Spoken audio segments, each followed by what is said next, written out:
Now picture this, you're sitting across from a potential client. Your palms are sweating, heart racing, and every word you say feels like it's bouncing off the brick wall. You hate selling because it feels pushy, awkward, and well, a bit desperate. Sound familiar, right? What if I told you there is a storytelling trick so simple that it doubled my sales without the sleazy tactics? In this video, I'm going to show you how to turn your pain of rejection into the gain of confidence. By the end of this video, you'll have a step-by-step framework to sell authentically backed by science, real-world examples, and my own cringe-worthy failures. Let's dive in, and if this resonates with you, hit subscribe. You won't want to miss what's next. Now, you've probably heard the advice, just tell a story. But here is the problem. Most guides available online, they skip the how. They'll say be emotional or make it relatable, but leave you wondering, how do you do that? How do you structure it? What story actually works? And it's like being handed a map with half the road missing. Worse, many frameworks focus on you as a hero, not the customer. And that's where the video is different. I'm not just going to share fluffy theories. I'll show you how exactly you can craft a story that builds trust, simplifies complexity, and yes, close deals. And trust me, it's not what you've heard before. Let's get this one thing straight. Storytelling is not fluff. When you tell a story, your brain releases oxytocin, the trust hormone, and making your audience more likely to buy into your message.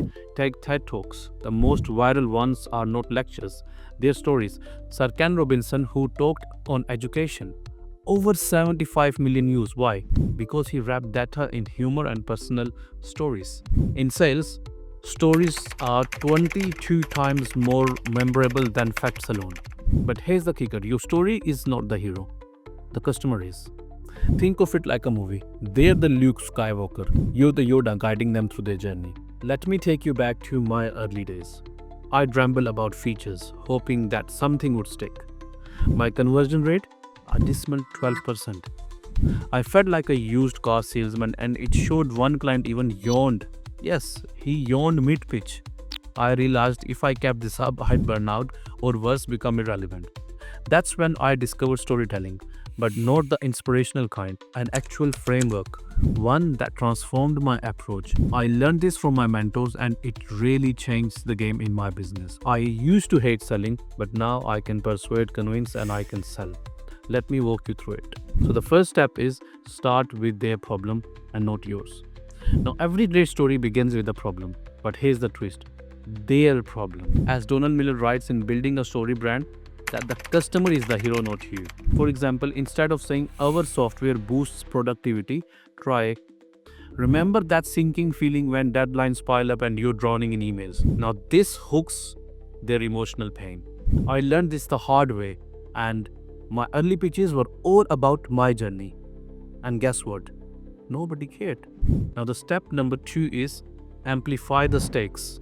Next, show them what's at risk. If they ignore the problem, Paul Zach's research found that the stories with tension released cortisol, keeping the audiences hooked. Now, for example, you're selling a cybersecurity. Without protection, one click could expose clients' data, ruin trust, and cost thousands. But don't fearmonger. Frame it as a shared challenge. I once lost a deal because I skipped this step.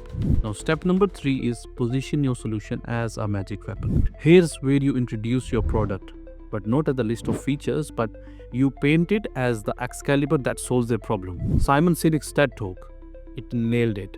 He said, people don't buy what you do, but they buy why you do it.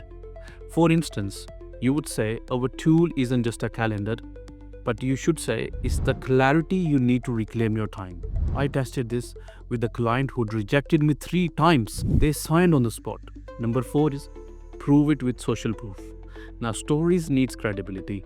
Use testimonials, case studies, or data. Studies show us that we trust others experience our ads. For example, 90% of users got project delays by 50%. For example, I had a customer who launched her startup in 3 months early. I once added a client's video testimonial to my pitch deck. Now my close rate jumped 40%. Now without this framework, I'd still be that guy everyone avoided at networking events. my business would have flatlined. But here's the thing, storytelling isn't about manipulation, it's about that human connection. As Bren Brown says, stories are data with the soul. If you skip authenticity, you'll sound like a infomercial. I learned to ask, does this serve them or my ego? I want to talk about one pitfall, overcomplicating the story. I once crammed 5 clients' examples into one page, confused everyone. So, my advice is to keep it simple, use visuals. A Stanford study found stories with visuals are 43% more persuasive. Here's the graph showing how storytelling impacts sales conversions. See that spike? That's the power of one told story. So, there you have it, the storytelling trick that transformed my sales. Now it's your turn. Start with their problem, amplify the stakes, and position your solution and back it up. And if you're thinking, but I am not a good storyteller, neither was I. I practiced, refined, and repeated. If you found this helpful, smash that like button, subscribe, and let me know in the comments what's your biggest sales challenge. I'll tackle it in the next video. Until then, go tell stories that matter.